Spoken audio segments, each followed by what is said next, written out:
एक लड़की अपने कज़न बॉयफ्रेंड के साथ एक रात बिताने के लिए आती है और वहाँ से आता है कहानी में एक नया मोड़। और आज हम एक्सप्लेन करने वाले हैं इट फील्स सो गुड।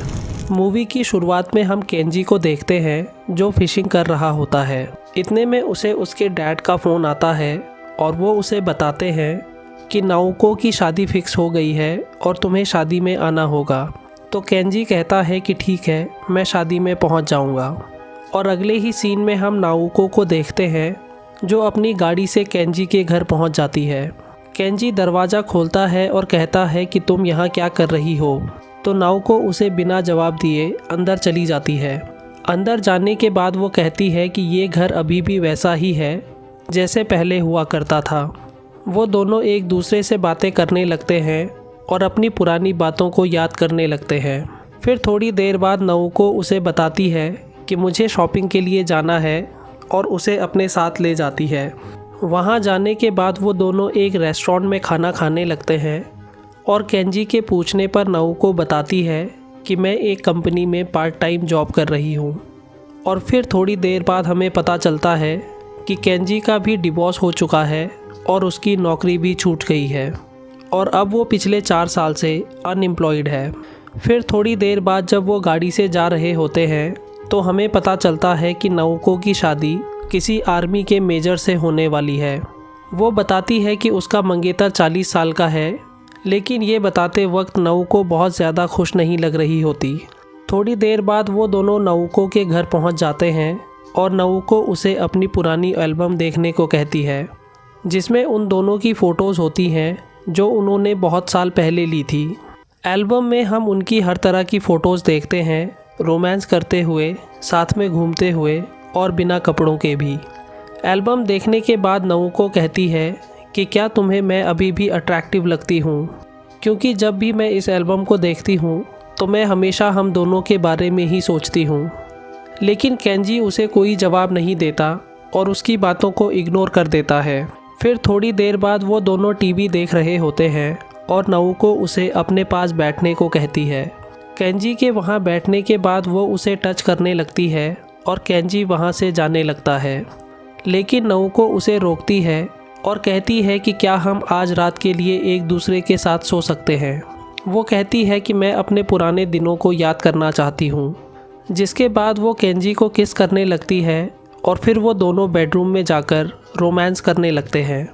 वो दोनों पूरी रात एक दूसरे के साथ ही बिताते हैं और अगली सुबह जब केंजी सोकर उठता है तो अभी भी वो बहुत ज़्यादा एक्साइटेड होता है। वो उसी वक्त नाओको के घर जाता है और उसकी मर्ज़ी ना होने पर भी नाओको के साथ रोमांस करने लगता है। फिर थोड़ी देर बाद वो लोग बाहर लंच के लिए जाते हैं और नाओको कहती है कि मैंने सिर्फ कल रात को ये सब करने के लिए कहा था। तो केंजी कहता है कि तुमने ही ये सब शुरू किया था और अब मैं खुद को रोक नहीं पाया। नाओको कहती है कि 10 दिन में मेरी शादी है और अब हम ये सब नहीं कर सकते।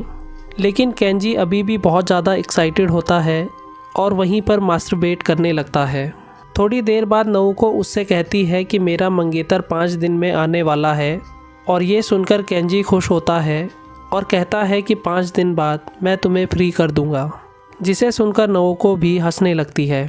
उसके बाद वो दोनों घर पहुंचते हैं और फिर से रोमांस करने लगते हैं।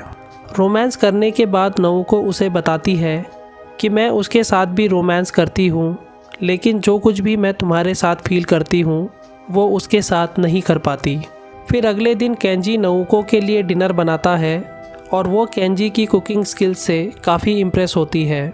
और फिर बातों ही बातों में हमें पता चलता है कि केंजी का एक बेटा भी है, लेकिन डिवोर्स के बाद उसे बच्चे की कस्टडी नहीं मिली और वो अब अकेला ही रहता है।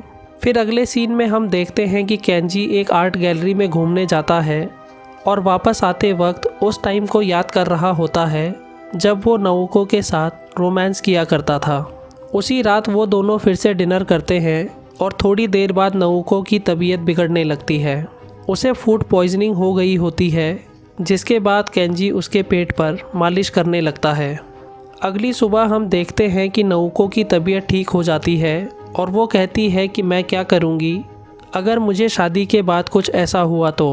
वो कहती है कि हम जब भी बिना कपड़ों के एक दूसरे के साथ होते हैं तो मुझे कोई फ़र्क नहीं पड़ता, लेकिन किसी और के सामने बिना कपड़ों के मुझे बहुत अजीब लगता है। शायद ये इसीलिए होता है कि हम दोनों कज़न ब्रदर्स एंड सिस्टर हैं। वो कहती है कि जितना इंटेंस मैं तुम्हारे साथ रोमांस करते हुए करती हूँ, उतना किसी और के साथ नहीं करती। जिसके बाद वो दोनों फिर से एक दूसरे को सेड्यूस करने लगते हैं और रोमांटिक हो जाते हैं।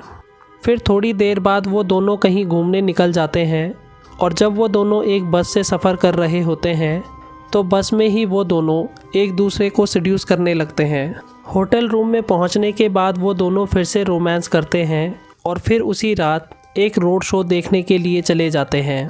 उसके बाद नऊको केंजी से पूछती है कि तुम्हारा डिवोर्स क्यों हुआ, तो वो बताता है कि मेरी बीवी को मेरे दूसरे अफेयर के बारे में पता चल गया था और उसके बाद हमारा डिवोर्स हो गया। नऊको उससे कहती है कि अगर तुम्हें पैसे की मदद चाहिए तो मैं तुम्हारी मदद कर सकती हूँ, लेकिन केंजी कहता है कि मैं किसी पार्ट टाइम जॉब करने वाली से पैसे नहीं ले सकता। ये बात सुनकर नऊको को अच्छा नहीं लगता और वो कहती है कि तुम्हारा बिहेवियर हमेशा ऐसा ही रहता है, लेकिन मेरा सजेशन है कि तुम्हें कुछ काम ढूंढना चाहिए। फिर अगले सीन में हम उन दोनों को एक साथ लेटे हुए देखते हैं और केंजी कहता है कि तुम्हें कब पता चला था कि मैं उस टाइम तुम्हें धोखा दे रहा था। नऊको कहती है कि मुझे शुरू से ही ये बात पता थी, लेकिन मैंने तुम्हें कुछ नहीं कहा, और जब तुम उस लड़की के बाद मेरे पास आते थे और मेरे साथ रोमांस करते थे तो मुझे बहुत बुरा लगता था, लेकिन मुझे पता था कि तुम उस लड़की के साथ ज़्यादा दिन नहीं रहोगे और मैं तुम्हारा इंतज़ार करती थी। और फिर जिस दिन तुम्हारी शादी हुई तो तुम्हारी मॉम ने मुझसे कहा था कि हम दोनों को साथ होना चाहिए था, ना कि तुम्हारी एक्स वाइफ को। ये सुन के केंजी इमोशनल हो जाता है और कहता है कि उन्होंने तुम्हें ये नहीं बताया कि मुझे मजबूरी में शादी करनी पड़ी क्योंकि वो लड़की प्रेग्नेंट हो गई थी। जिसके बाद वो दोनों फिर से इमोशनल हो जाते हैं और फिर से रोमांस करने लगते हैं। उस रात नऊको केंजी को बिना बताए वहाँ से चली जाती है और एक नोट के थ्रू केंजी को बता देती है कि होटल का बिल भी मैंने पे कर दिया है। फिर कुछ दिनों बाद जब केंजी सो रहा होता है तो उसे उसके डैड का फिर से फ़ोन आता है। वो उसे बताते हैं कि नऊको की शादी पोस्टपोन हो गई है क्योंकि उसके मंगेतर को अचानक से किसी असाइनमेंट के लिए जाना पड़ा। जिसके बाद केंजी नऊको को फ़ोन करता है और वो उसे बताती है कि उसके मंगेतर को किसी कॉन्फिडेंशियल मिशन के लिए जाना है और उसी की वजह से अभी हमारी शादी नहीं हो पा रही है। जिसके बाद केंजी नऊको के घर चला जाता है और वो उसे बताती है कि माउंट फूजी इरप्ट होने वाला है और माउंट फूजी जापान में एक एक्टिव वोल्केनो है। वो कहती है कि जब उसने शादी कैंसिल कर दी और कहा कि जब मैं एक सीक्रेट मिशन पे जा रहा हूँ तो मैंने उसके कंप्यूटर में उसका पासवर्ड क्रैक करके देखा तो मुझे सब कुछ पता चल गया। जिसके बाद वो दोनों एक बीच पर चले जाते हैं और उन्हें पता होता है कि वोल्केनो कभी भी फट सकता है और उनके साथ कुछ भी होना संभव है। नऊको कहती है कि अगर ये नहीं होता तो मैं सोच रही हूँ कि मेरे पास बच्चे पैदा करने के अलावा और कोई काम नहीं होता, क्योंकि मैं हमेशा से यही चाहती थी, लेकिन अब मुझे ऐसा नहीं लगता। फिर वो दोनों आने वाले टाइम के बारे में बातें करने लगते हैं और केंजी कहता है कि अब हम एक साथ रहेंगे और जितना चाहे एक दूसरे के साथ रोमांस कर सकते हैं। ये सुनकर नऊको हंसने लगती है और फिर अगले सीन में हम उन्हें एक पब्लिक प्लेस में रोमांस करते हुए देखते हैं। फिर अगली सुबह वो दोनों वोल्केनो के बारे में न्यूज़ देख रहे होते हैं और गवर्नमेंट ने हाई अलर्ट जारी कर दिया होता है। जिसके बाद वो दोनों फिर से रोमांस करने लगते हैं और एक माउंट फूजी की पेंटिंग देखते हुए हमारी ये मूवी ख़त्म हो जाती है।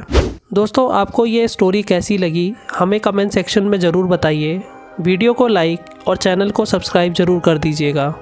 हमारे टेलीग्राम चैनल को भी ज्वाइन कर लीजिएगा, जिसका लिंक आपको डिस्क्रिप्शन में मिल जाएगा। Thanks for watching.